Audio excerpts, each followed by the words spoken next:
história de Pedro.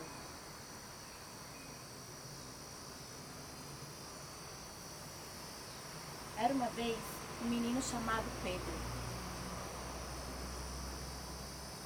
Pedro morava em uma casa amarela com sua mãe e seus 2 irmãos. Sua mãe ficava muito tempo fora de casa. Enquanto isso, como Pedro e seus irmãos não iam à escola, passavam a maior parte do tempo brincando na rua. Certo dia, a campainha tocou. Era uma mulher. Ela disse que levaria Pedro e seus irmãos para um abrigo. Pedro pensou: um abrigo? O que é isso? Mas por quê? Ficou quieto. Não falou nada, mas pensou em muitas coisas. Quando eu fui, foi um desentendimento familiar com a minha mãe e ela ficou perdendo a guarda e eu acabei indo morar no abrigo. Me senti muito mal, né? Porque eram pessoas totalmente diferentes do meu convívio, muita coisa nova, muita gente diferente que me conhecia, muita regra que eu não tinha, muita coisinha que não estava acostumada no meu dia a dia. Pedro não sabia o que ia acontecer. Sentia muitas coisas ao mesmo tempo: saudade, medo, alegria, raiva, tristeza.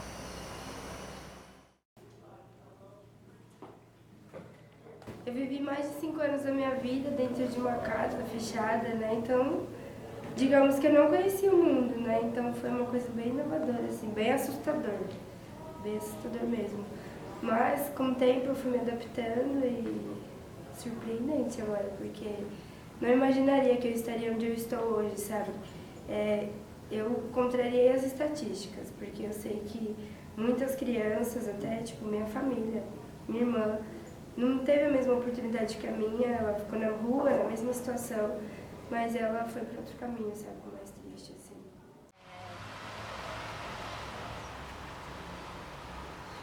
O Grupo Nós, vocês conhecem o Grupo Nós? O Grupo Nós, ele é um programa do Instituto Fazendo História, nascido em 2012, um programa que nasce pensando no processo de desligamento dos adolescentes do serviço de acolhimento,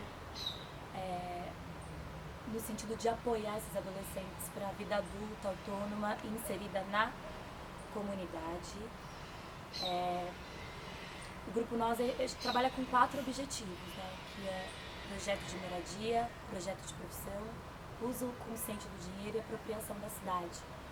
A gente acredita que esses 4 objetivos são norteadores para que o jovem consiga melhor se locomover pela cidade, como lidar com o dinheiro, como pensar na moradia, e como pensar em profissão através de um técnico de referência do Instituto. Então hoje a gente acompanha aí por volta de 10 a 12 adolescentes cada técnico, eu, Marília, Marcelo, Lisa e a Manu. Nós somos 5 técnicos e a gente acompanha aí por volta de 10 a 12 adolescentes. É um trabalho forte, um trabalho intenso, de poder acompanhar individualmente cada menino, né? E a gente acredita que esse menino, as vivências, as experiências dele no mundo, inserida na comunidade, pode ser potente para ele depois de sair do serviço de acolhimento. Então, é um caminho que a gente acredita e esse caminho que o menino programa, e projeta e sonha, pode ser junto de uma família ou não. O menino ele pode ter alguma referência familiar, a maioria deles eles têm vínculos afetivos, familiares, mas nem sempre o projeto de vida do menino é com uma família. Então a gente procura fazer projetos e desenhar com ele uma vida após o serviço de acolhimento, né, após o abrigo. E aí, pensando no adolescente, quando ele sai do abrigo, ele tem apenas, pensando em política pública, a República Jovem. Eu fui para casa de uma voluntária que eu conheci quando eu entrei no abrigo, e aí eu fiquei 1 ano na casa dela, entendeu? Mas eu não consegui me adaptar, porque eu já entrei lá quando eu tinha 18 anos. Então, uma mente formada, né? Tipo, minha ideologia, meus pensamentos, os meus planos futuros não combatiam com o dela. Então, eu não quis ficar na casa dela, entendeu?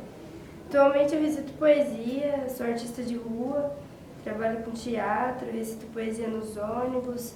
Eu também sou mochileira, pego carona, entendeu? Comecei a conhecer várias pessoas. Conheci meu namorado, que se chama Val, e aí ele já viajava, entendeu? Tipo, ele viajou Minas Gerais inteiro, e ele me chamou pra viajar. A gente ia num grupo de amigos, a gente acabou se desencontrando e acabou indo nós dois. Aí a gente foi pro Rio de Janeiro, começou a trabalhar com arte na rua. Antes a gente não sabia fazer nada, sabe? Tipo eu, assim, porque eu sou dançarina, na verdade, né? Mas trabalhar com isso na rua é impossível, entendeu? Sem você ter um curso, um currículo e tal. E aí eu fui pra lá, pro Rio de Janeiro, e ele sempre cantou, sempre trabalhou com a arte. Então a gente começou a trabalhar com isso, entendeu? Na estrada. A gente foi pro Rio de Janeiro, depois a gente foi para Minas Gerais. Eu tive a oportunidade de dar aula de dança lá, num bar chamado São Tomé Café, na verdade, em São Tomé das Letras. E aí eu fiquei dando aula de dança, sabe? Tipo, me sustentando daquilo que eu sobrevivia. E depois, uns 3 meses atrás, a gente foi no Rio de Janeiro também. A gente estava na ocupação artística, que era posto de gasolina no Rio de Janeiro. E aí a gente ficou lá, recitando poesias, espalhando a arte pelos trens, nas comunidades. A gente também fazia uma coisa bem inusitada, entendeu? Porque nós éramos um grupo aqui de São Paulo e, tipo assim, infelizmente, no Rio de Janeiro é a cidade maravilhosa, né? Mas é a cidade maravilhosa na Zona Sul. Que você vai pra Zona Oeste, a gente que é aqui de São Paulo não conhece a cidade, se assusta.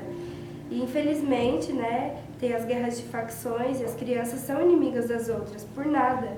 E a gente entrava numa comunidade, entrava em outra, entendeu? E, tipo, a gente queria unir as comunidades pela arte, entendeu?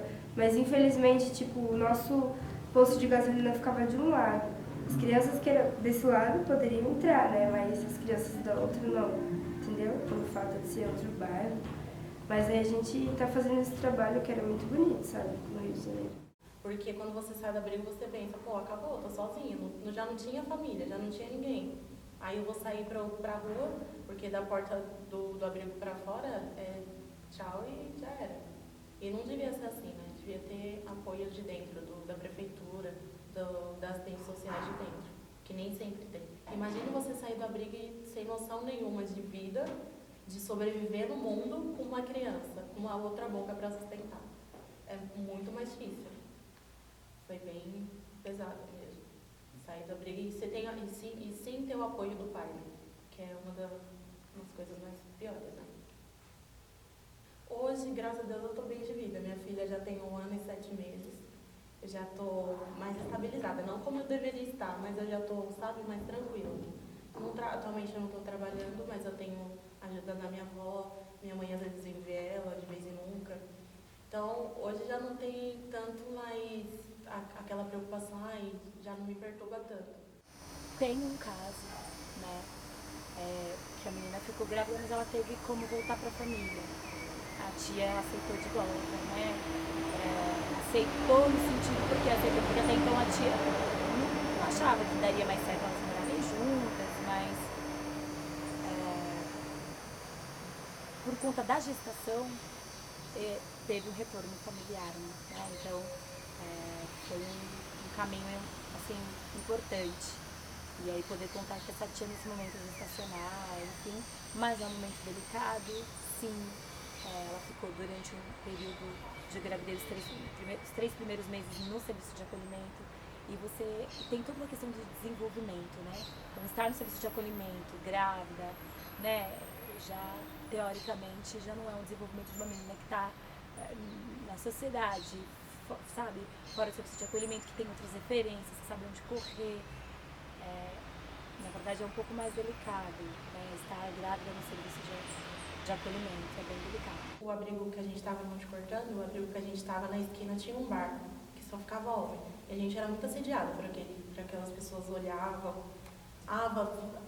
O pensamento da menina quando sai do abrigo, vou arrumar um cara para me sair do abrigo, para ele me dar uma casa e eu sair do abrigo.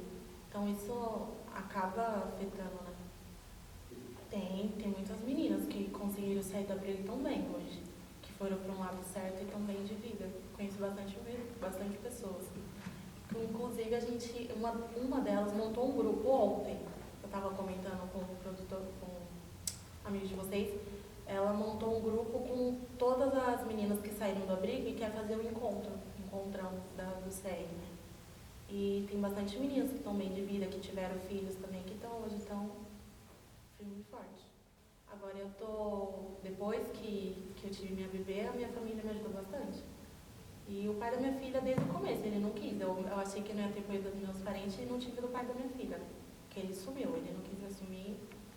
Falei, não vou assumir, não quero assumir. E meus parentes de verdade, me impressionei com eles. Eles me ajudaram bastante.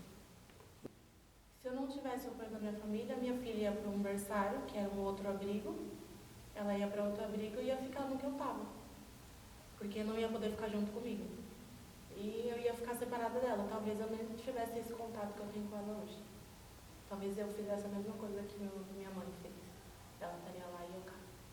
Ter voz, acho que os adolescentes precisam sim se organizar e pensar nessa causa, é uma coisa que eu acho, que é uma mobilização, um documento para a secretaria, algo que pudesse de alguma forma denunciar formalmente isso. E eu acho que não eu, enquanto técnica, não só eu, enquanto técnica, que compro a causa, mas acho que os adolescentes, no geral, estando acolhidos ou não, precisam olhar para aqueles que, de algum jeito, não são olhados ainda. Porque pensar em 3 repúblicas jovens em São Paulo, no número de acolhimentos, e eu não posso dizer, também não posso deixar de dizer que a maior parte da população carcerária é negra, a maior parte da população, dos meninos, crianças e adolescentes acolhidos são não brancos, né?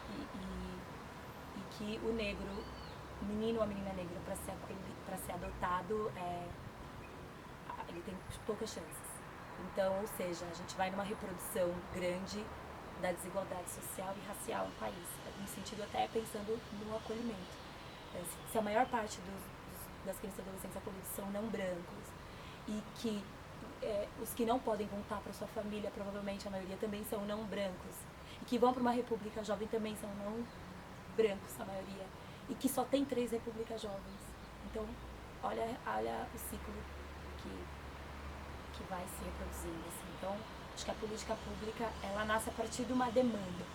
E essa demanda, ela precisa ser vista e precisa ser vista e analisada em conjunto e lutada.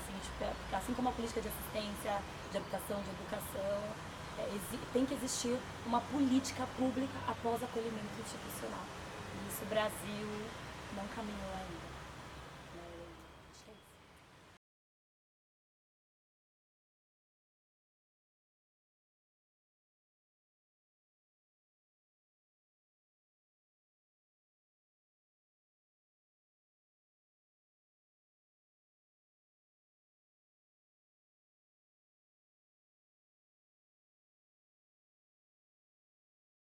Se eu pensar que agora é tarde, Se eu pensar que agora é o fim, pensar que tudo acabou, que o mundo inteiro desabou, meu Deus, aonde é que eu vou? Sozinho sem o teu amor. eu canto, porque o instante existe. E a minha vida, graças a Deus, a minha vida está completa. Não sou alegre, não sou triste, sou um poeta. Irmão das coisas fugidias, não sinto gozo e nem tormento. Eu atravesso as minhas noites e meus dias com o vento. Se desmorono ou edifico, se permaneço ou me desfaço, eu não sei. Não sei se fico, não sei se passo. Só sei que eu canto, pois a canção, ela é tudo. Tem sangue eterno, asas ritmadas. Por isso cantem, pois um dia todos nós estaremos mudos e mais nada. Cecília Meirelles.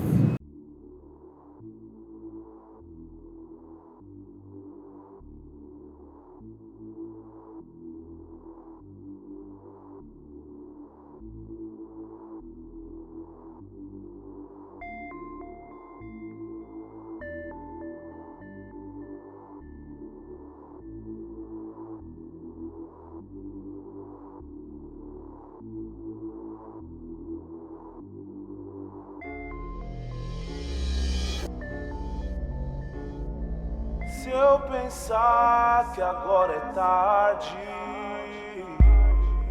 Se eu pensar que agora é o fim, pensar que tudo acabou, que o mundo inteiro desabou, meu Deus, aonde é que eu vou? Sozinho sem o teu amor.